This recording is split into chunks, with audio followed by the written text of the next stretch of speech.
Emotional coldness, atau yang bisa kita sebut sebagai sikap dingin secara emosional, adalah kondisi di mana seseorang mengalami kesulitan besar untuk merespons perasaan orang lain dengan cara yang menunjukkan pemahaman dan kepedulian yang tulus. Ini bukan sekadar kurang perhatian biasa, melainkan sebuah pola yang mendalam di mana orang tersebut seolah-olah tidak bisa terhubung dengan dunia batin orang lain, sehingga respons mereka terasa datar, jauh, atau bahkan tidak ada sama sekali.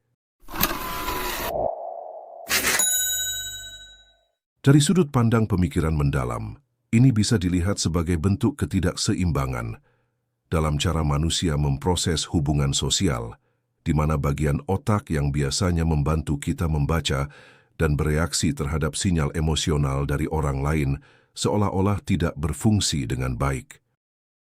Pada tingkat dasar, sikap dingin ini muncul karena ada hambatan dalam kemampuan untuk memahami dan merasakan apa yang sedang dialami orang lain.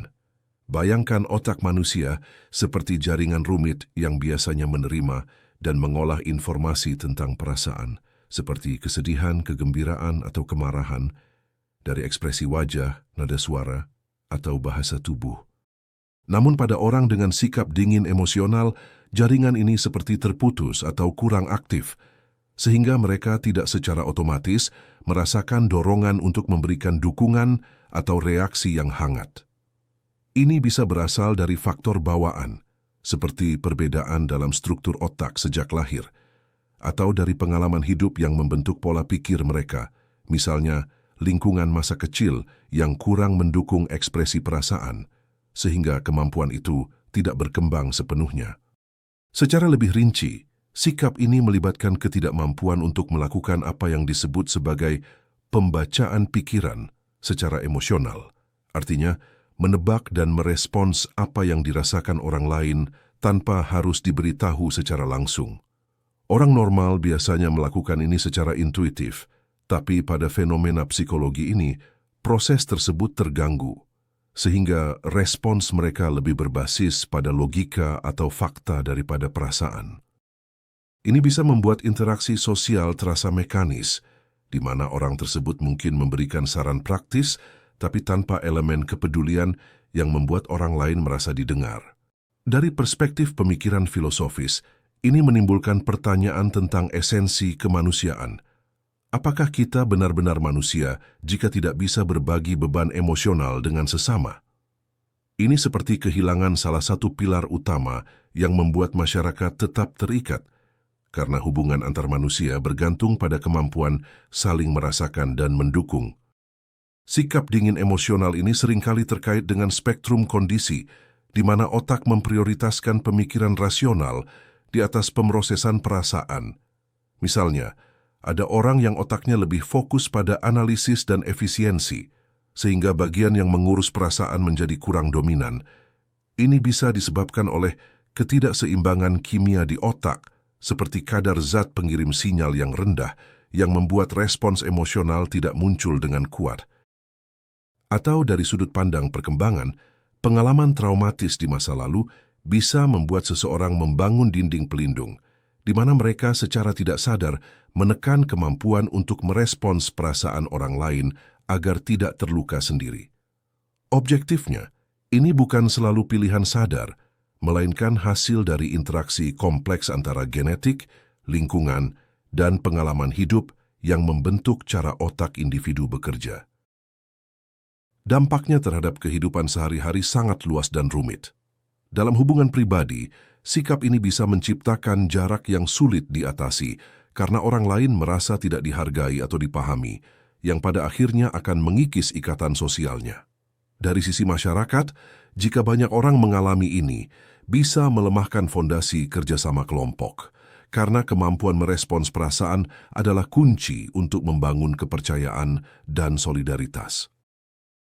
Filosofisnya, ini mengingatkan kita pada gagasan bahwa manusia adalah makhluk sosial yang bergantung pada ikatan emosional untuk bertahan hidup. Tanpa itu, kita seperti mesin yang efisien, tapi kosong dari makna yang lebih dalam. Namun, penting untuk melihat ini secara objektif.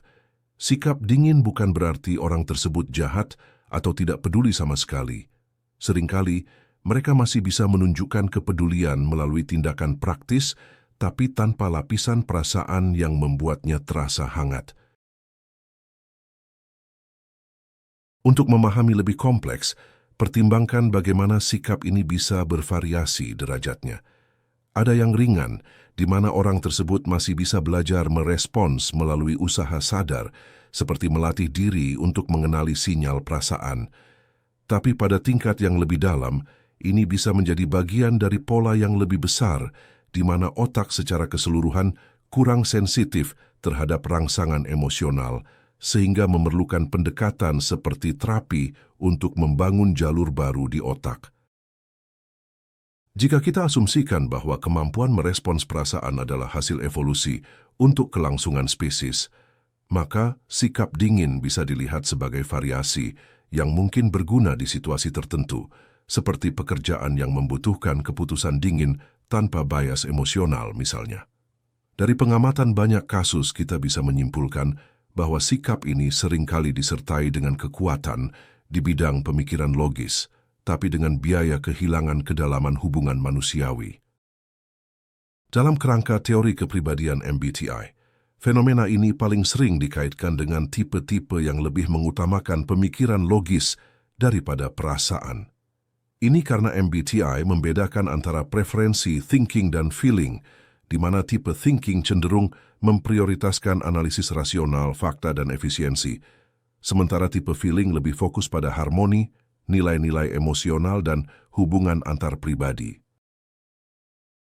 Akibatnya, tipe thinking secara umum memiliki potensi lebih tinggi untuk tampak jauh secara emosional karena proses pengambilan keputusan mereka kurang dipengaruhi oleh sinyal perasaan dari orang lain yang bisa membuat respons mereka terasa mekanis atau kurang hangat. Di antara semua tipe kepribadian, yang memiliki potensi paling tinggi untuk mengalami fenomena ini adalah tipe kepribadian INTP. Ia adalah tipe kepribadian yang sering disebut sebagai tipe pemikir atau arsitek logika.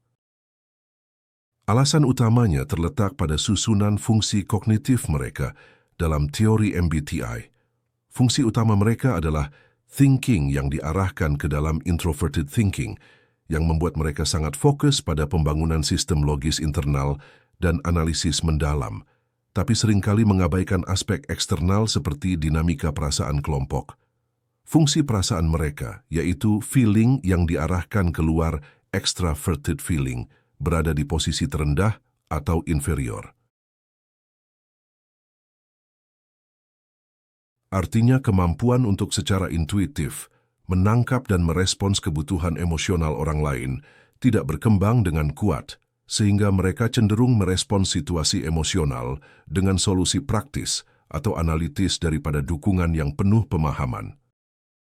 Ini bukan berarti mereka tidak memiliki perasaan sama sekali, melainkan ekspresi dan respons mereka terhadap perasaan orang lain sering terhambat oleh prioritas logika yang bisa membuat mereka tampak dingin atau tidak peka dalam interaksi sosial. Secara rinci, potensi ini lebih tinggi pada INTP dibandingkan tipe thinking lainnya, karena kombinasi introversi mereka yang membuat mereka lebih suka dunia batin daripada hubungan eksternal dan intuisi yang mengarahkan pemikirannya ke ide-ide abstrak, sehingga koneksi emosional dengan realitas perasaan orang lain menjadi lebih jauh. Bandingkan dengan tipe seperti INTJ, yang juga thinking tapi memiliki feeling internal di posisi ketiga, sehingga mereka masih bisa memiliki nilai-nilai pribadi yang kuat, meski tetap tampak dingin dari luar, atau ISTP, yang meski thinking juga dan bisa tampak detached dalam keputusan. Karena mereka memiliki extraverted feeling di posisi ketiganya, yang memungkinkan dia lebih adaptif dalam situasi sosial, meski kadang manipulatif.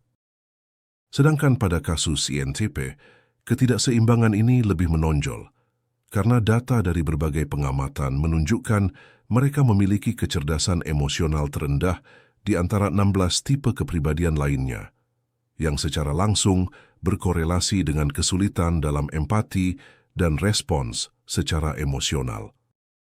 Objektifnya, Ini bukan diagnosis tetap karena MBTI adalah alat deskriptif bukan prediktif, dan setiap individu bisa bervariasi berdasarkan pengalaman hidup, lingkungan, atau usaha sadar untuk berkembang. Namun dari perspektif teori, INTP mewakili pola di mana otak lebih dioptimalkan untuk pemecahan masalah rasional daripada pemrosesan emosional, yang bisa memperbesar risiko sikap dingin jika tidak diimbangi dengan latihan. Filosofisnya, ini menyoroti ketegangan antara rasionalitas murni dan ikatan manusiawi, di mana tipe seperti INTP bisa unggul dalam bidang intelektual, tapi mesti berjuang dalam aspek yang membutuhkan keterhubungan emosional untuk menjaga keseimbangan hidup. Jika empati bergantung pada fungsi feeling yang kuat, maka tipe dengan fungsi itu paling lemah akan memiliki potensi tertinggi. Dari pola yang diamati, INTP sering muncul sebagai contoh utama dalam diskusi tentang kurangnya respons emosional. Secara keseluruhan, emotional coldness adalah fenomena yang menantang pemahaman kita tentang apa artinya menjadi manusia yang lengkap, di mana kemampuan merespons perasaan orang lain bukan hanya sekedar keterampilan sosial saja, melainkan juga ada elemen inti dari eksistensi kita yang saling terhubung. Ini menuntut kita untuk berpikir secara rasional tentang bagaimana menyeimbangkan antara pikiran dingin dan hati yang hangat, agar masyarakat bisa berfungsi dengan harmonis. Baiklah kalau begitu seperti biasa, terima kasih sudah menyimak sampai sini. Jangan lupa subscribe Jeda Sibuk. Nantikan pembahasan saya selanjutnya. Saya, si ganteng dan tampan Fernando Widono. Sampai jumpa.